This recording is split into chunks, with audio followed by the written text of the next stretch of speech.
Tuesday, February 16th, 1993. 1247 Carrollwood Drive, Beverly Hills. 11:30 a.m.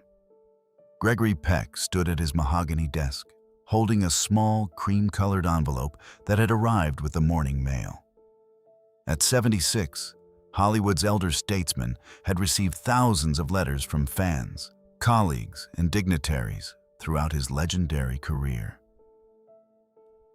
But this envelope made his hands tremble. Postmarked Switzerland, small, elegant, addressed in a hand he would have recognized anywhere. That particular European script, slightly tilted, deliberately precise. The handwriting of someone who had learned English as a second language but wrote it with the careful beauty of someone who understood that words mattered. Audrey Hepburn's handwriting. 4 weeks had passed since she died of abdominal cancer at her home in Toloshenas. 4 weeks since the world had lost its most beloved actress. 4 weeks since Gregory had lost his closest friend.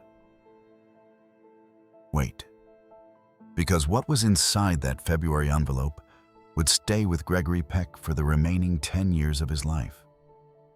Read once, folded back along its original creases, put away in a place reserved for things too precious and too private for the world's handling. And in all the tributes he gave, all the recordings he made, all the careful words he chose to describe 40 years of friendship with a woman the entire world loved, he would never once say what was in it. This is the story of the final letter that revealed the deepest truth about Hollywood's greatest friendship. The words that Audrey Hepburn chose as her last gift to the man who had changed her life. The secret that Gregory Peck carried to his grave. January 21st, 1993. Beverly Hills. The day after Audrey Hepburn's death. Gregory sat in his study, staring at the telephone that hadn't stopped ringing since the news broke. Reporters, fellow actors, studio executives, everyone who wanted his reaction to losing one of Hollywood's greatest stars. But they didn't understand. Audrey hadn't been a star to Gregory. She had been family. The official statement had been prepared by his publicist. Gregory Peck is deeply saddened by the loss of his dear friend and colleague Audrey Hepburn. She was one of the most talented and beloved actresses of our time. Professional, appropriate, completely inadequate. How do you explain 40 years of friendship to people who only saw the public facade? How do you describe the loss of someone who had been woven into the fabric of your life since you were both young and hungry and grateful for the work that would define their careers?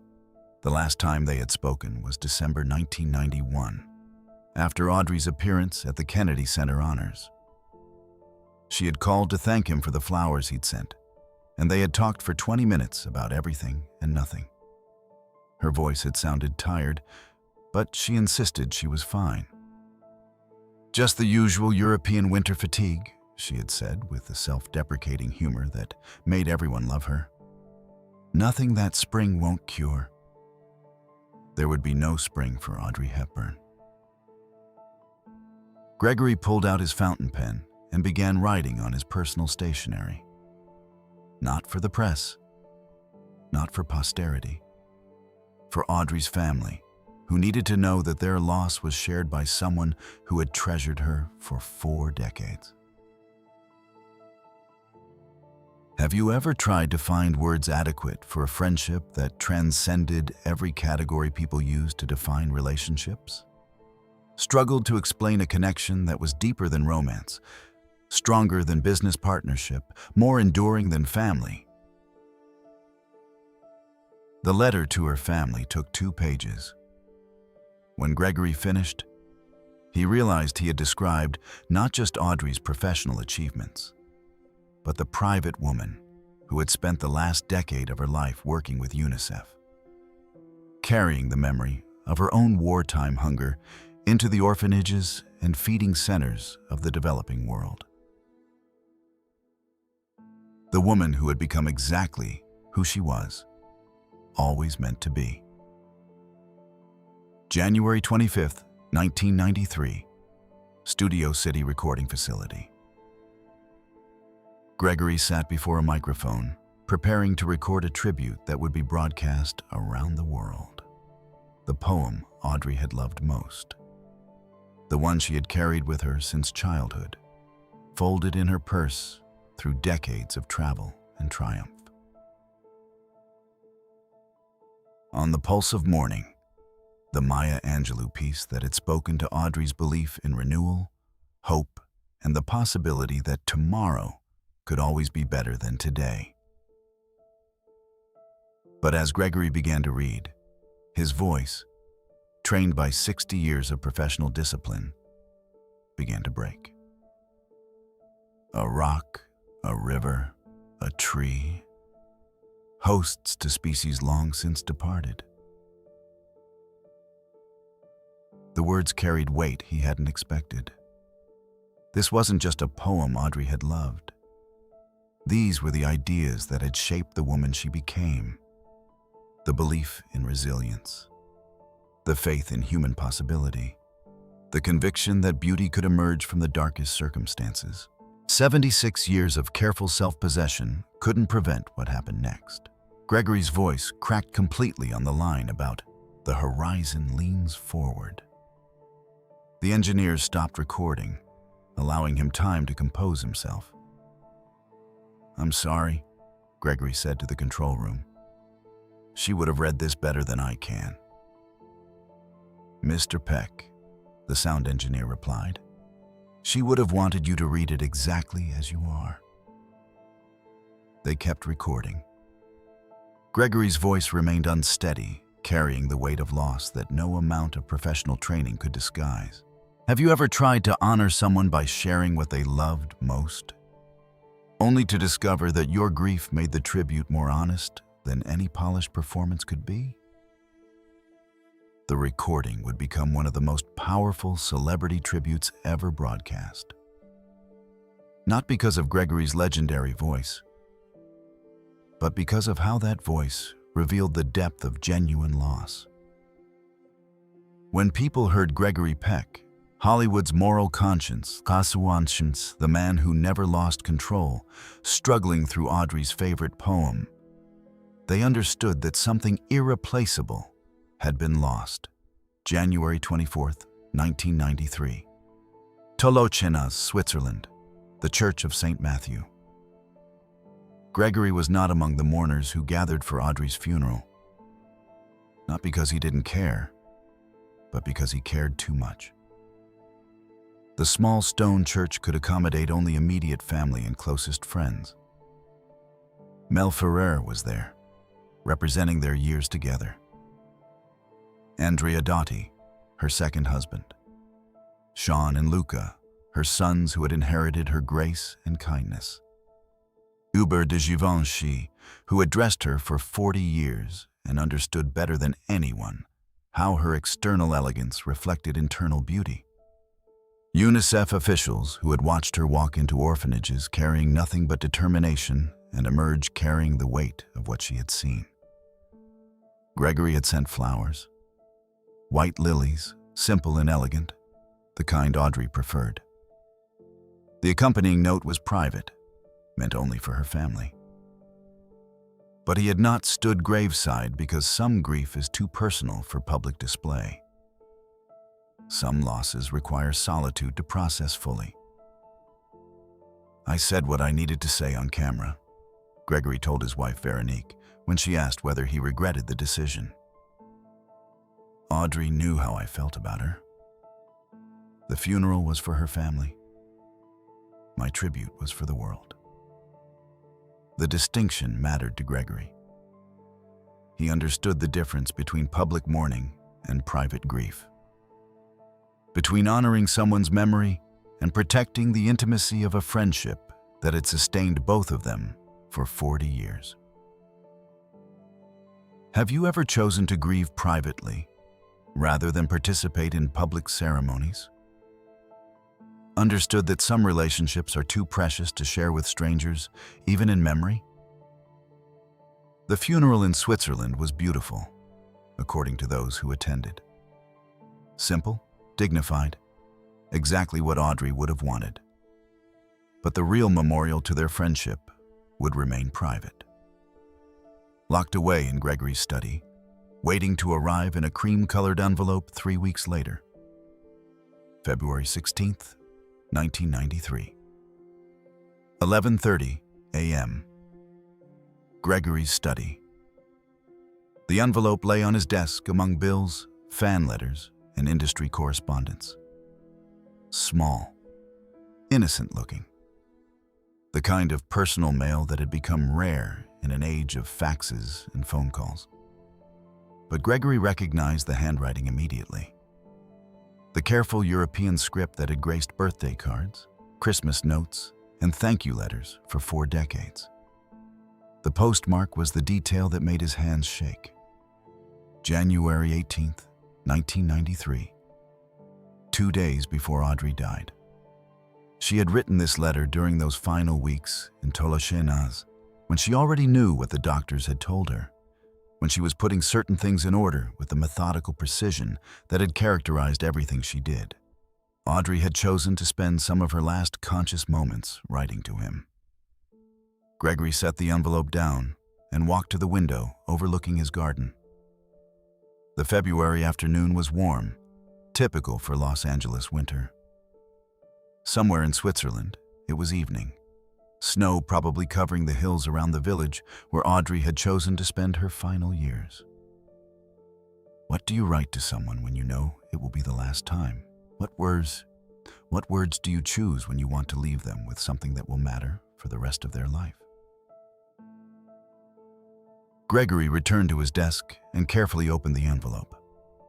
The letter was written on Audrey's personal stationery, cream paper with her initials embossed in simple gold lettering. He read it once, then again, then carefully folded it back along its original creases and placed it in the locked drawer where he kept his most personal documents. The contents would remain there for the next 10 years, until Gregory's own death in 2003. Have you ever received something so private, so precious, that sharing it felt like a betrayal of trust? Understood that some gifts are meant to be treasured in solitude? Whatever Audrey had written, it was meant for Gregory alone. To understand why Gregory protected Audrey's final letter so carefully, you have to understand how their friendship began. Summer 1952. Rome, the Roman holiday set at Cinecittà Studios. Gregory Peck was 36, an established star with a decade of leading roles behind him. Audrey Hepburn was 23, a ballet dancer turned model turned actress who had never carried a major motion picture. The age difference should have created distance. The experience gap should have made collaboration difficult. Instead, something extraordinary happened. The moment I met her, I knew she was special, Gregory would later reflect. Not because she was beautiful, though she was. Not because she was talented, though she obviously was. But because she was genuine in a way that's rare in this business. Audrey's genuineness manifested in small ways. She learned everyone's name on the crew. She brought coffee to the lighting technicians. She listened when people spoke to her, really listened, as if their words mattered. Most stars perform even when the cameras aren't rolling, director William Wyler observed. Audrey was just herself. That's what made her so compelling on screen. But it was Gregory's intervention with the studio that cemented their friendship. When Paramount executives wanted to minimize Audrey's billing, treating her as a supporting player in her own starring vehicle, Gregory fought for equal treatment. "This young woman is going to be a star," he told the studio heads. "You can either get on board with that now or look foolish later. I prefer to work with people who recognize talent when they see it." Equal billing above the title. Gregory Peck and Audrey Hepburn in Roman Holiday. A decision that launched one of the greatest careers in cinema history. Have you ever used your power to lift someone else up? Not because you had to, but because it was the right thing to do? That gesture created a bond that transcended professional collaboration. Audrey never forgot who had believed in her when she was nobody. Gregory never forgot who had justified his faith so completely. The friendship that began in Rome deepened through the Hollywood years. Award ceremonies where they celebrated each other's successes. Industry parties where they provided each other with safe harbor in a sea of calculated conversation. Quiet dinners where they could drop the public personas and simply be friends. Gregory was the most genuinely kind person I knew in Hollywood, Audrey would later say. He had power, but he used it to help people, not to hurt them. That's rarer than you might think. The kindness manifested in private gestures. When Audrey was struggling with the pressures of sudden stardom in 1954, Gregory called regularly, not to network or gossip, but to check on her well-being. When Gregory faced career challenges in the early 1960s, Audrey sent handwritten notes of encouragement, not typed messages from her publicist, but personal letters in her distinctive script. Dear Gregory, one note read, "You are one of the finest men I have ever known, and one of the finest actors. The industry doesn't always recognize excellence immediately, but it always recognizes it eventually. Your time will come again." She was right. To Kill a Mockingbird arrived in 1962, earning Gregory his Academy Award and cementing his legacy as Hollywood's moral conscience. The friendship survived their busy schedules, different lifestyles, and the geographical distance created by Audrey's move to Europe in the late 1960s. It survived because both people understood that genuine connections require investment, not just proximity. That caring about someone means staying in touch even when it's inconvenient. Have you ever maintained a friendship across decades and continents because both people decided it was worth the effort? Discovered that some relationships transcend the circumstances that created them? By the 1970s, Gregory and Audrey's friendship had become legendary in Hollywood. Not because it was romantic, it wasn't, but because it represented something rare in an industry built on calculated relationships. Pure, uncomplicated affection between two people who genuinely liked and respected each other. The 1980s brought a new dimension to Audrey's life, and Gregory watched with admiration as she transformed from beloved actress to global humanitarian. UNICEF Goodwill Ambassador, the title that would define the final phase of her public life.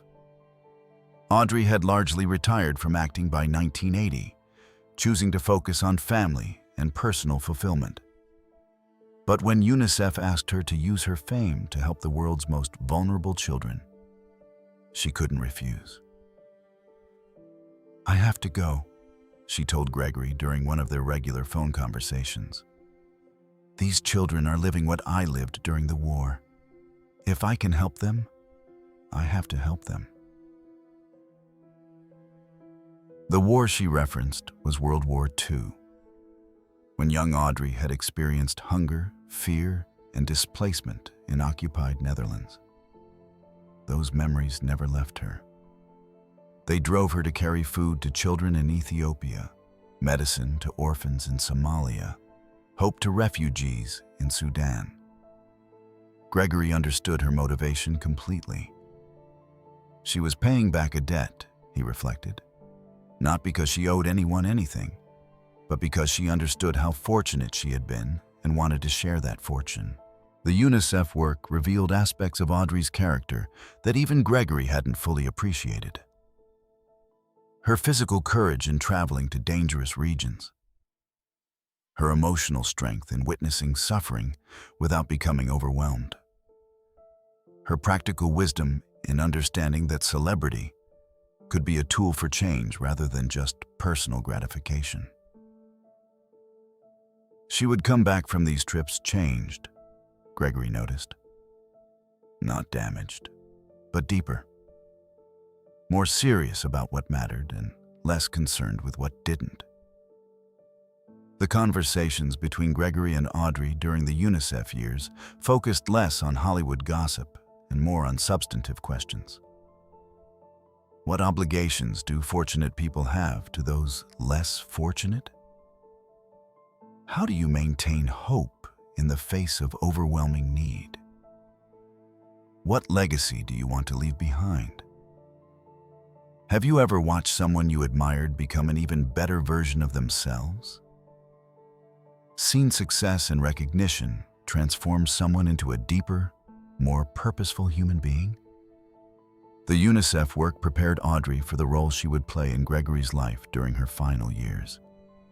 Not just a friend, but a moral compass who reminded him what really mattered when fame and recognition threatened to distract from more important things. December 1991, Kennedy Center, Washington, D.C. Gregory Peck was among the honorees receiving recognitions for lifetime achievement in the arts. At 75, he was being celebrated for 6 decades of performances that had defined American cinema. But the moment that mattered most to him happened when Audrey took the stage as a presenter. She wore a simple black gown, elegant in the understated way that had become her signature. Her hair was silver now, pulled back in the classic chignon that photographers had been capturing for 40 years. But it was her words that stopped the audience of 1,200 distinguished guests. "Gregory Peck taught me what it means to be a professional," she said, her voice carrying clearly through the ornate theater. "Not just as an actor, but as a human being. To your generosity, I owe my career. To your friendship, I owe something much more valuable. An understanding of what it means to use power to help others rather than harm them." The audience applauded, but Gregory barely heard them. He was focused on Audrey's face, reading the emotions behind her carefully chosen words. This wasn't a scripted tribute written by a speechwriter. These were her own thoughts, delivered with a sincerity that had made her beloved worldwide. "There are people in this business who accumulate power for their own benefit," she continued. "And there are people who use power to create opportunities for others. Gregory is the latter. He changed my life not because he had to, but because he could. That's the mark of true character." Gregory rose from his seat with the rest of the audience. But his standing ovation was for Audrey, not for the recognition he was receiving. After the ceremony, they spent 20 minutes together backstage. Just 2 old friends catching up on family, health, plans for the holidays. "You look tired," Gregory observed. "Are you taking care of yourself?" "Just the usual European winter fatigue," Audrey replied with a smile. "Nothing that spring won't cure." They embraced before saying goodbye. Gregory held the hug a moment longer than usual, though he couldn't have said why. Have you ever said goodbye to someone without knowing it was the last goodbye? Felt an inexplicable reluctance to let go, as if some part of you understood what your conscious mind hadn't accepted. 14 months later, Audrey was gone. December 15th, 1992, Gregory's study, Beverly Hills. The phone call came at 10:30 a.m. California time. Gregory recognized Audrey's voice immediately, though it sounded different. Thinner, more fragile. "I wanted to hear your voice," she said without preamble, "and to tell you something important." Gregory set aside the script he'd been reading and gave her his complete attention. After 40 years of friendship, he could read her moods through the smallest vocal inflections. "The doctors have given me some news," she continued. "It's not what we hoped, but it's not unexpected either. I'm at peace with it." Cancer. The word hung between them without being spoken. "What can I do?" Gregory asked. "Do you need anything? Do you want me to come to Switzerland?" "No," Audrey said gently. "I'm surrounded by people who love me.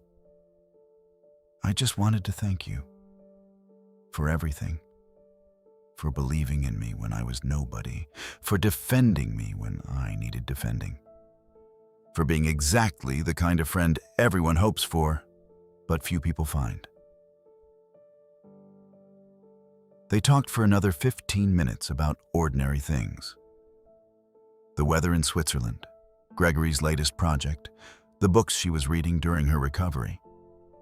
But underneath the casual conversation, both friends understood they were saying goodbye. "Take care of yourself, Gregory," Audrey said before hanging up. "You've given the world so much. Make sure you save something for yourself." Gregory sat in his study for a long time after the call ended.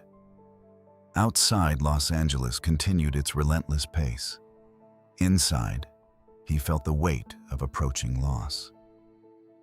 Have you ever known that a conversation was the last one you'd have with someone you loved? Tried to memorize every word, every pause, every inflection in their voice? 1 month later, Audrey Hepburn was gone. 3 weeks after that, her final letter arrived. For 10 years after receiving Audrey's final letter, Gregory Peck guarded its contents with absolute secrecy. Interviewers asked about their friendship. Biographers requested details about their correspondence. Documentary filmmakers wanted to explore their 40-year bond.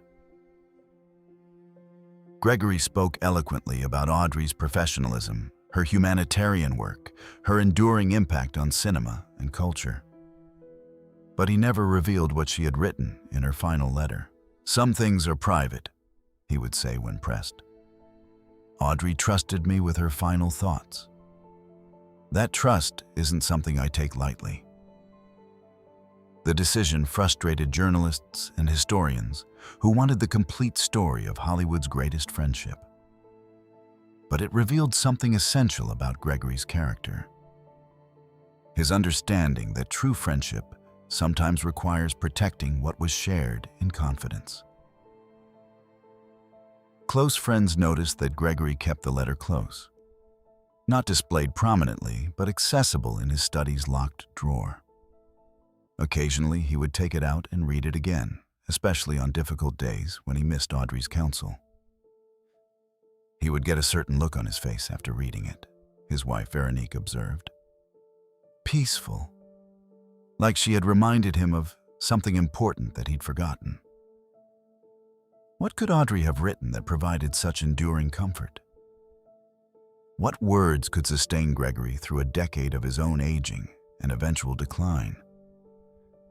The answer would die with Gregory in 2003, the secret preserved as he had promised. Have you ever kept someone's confidence so completely that you took it to your grave? Understood that some trusts are more important than any public interest in disclosure?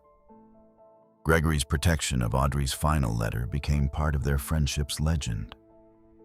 Proof that some relationships transcend even death.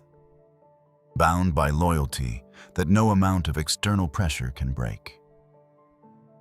What did Audrey Hepburn write to Gregory Peck in her final letter? The question haunted Hollywood historians and fans of their friendship for decades after both stars died.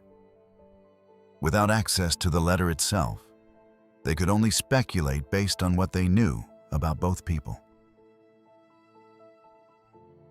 Perhaps she thanked him again for the equal billing that had launched her career, for the dignity he had defended throughout their friendship, for the example he had set of how to use power responsibly. Perhaps she shared memories that only the two of them had experienced. Private moments from 40 years of friendship that had never been recorded by cameras or reported in columns.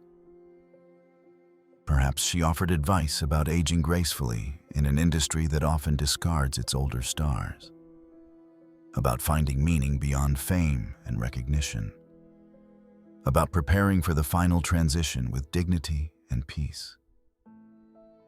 Perhaps she simply told him she loved him. Not romantically, their friendship had never been romantic, but with the deep affection that develops between two people who have supported each other through decades of triumph and challenge. Whatever she wrote, it was exactly what Gregory needed to hear, one close friend speculated. Audrey always had perfect intuition about what people needed. Her final gift to him would have been no different. The mystery became part of their story's enduring appeal. In an age of oversharing and public disclosure, Gregory and Audrey's friendship represented something increasingly rare. Intimacy that remained truly intimate. Some relationships are too precious to be completely understood by outsiders. Some connections run so deep that their full dimension can only be appreciated by the people who live them. Have you ever been part of a relationship so meaningful that explaining it to others felt impossible? Understood that some connections exist in a private space that can't be translated for public consumption? The unanswered questions surrounding Audrey's final letter only enhanced the legend of their friendship. It proved that something sacred still existed in a world where everything else seemed to be for sale. June 12, 2003.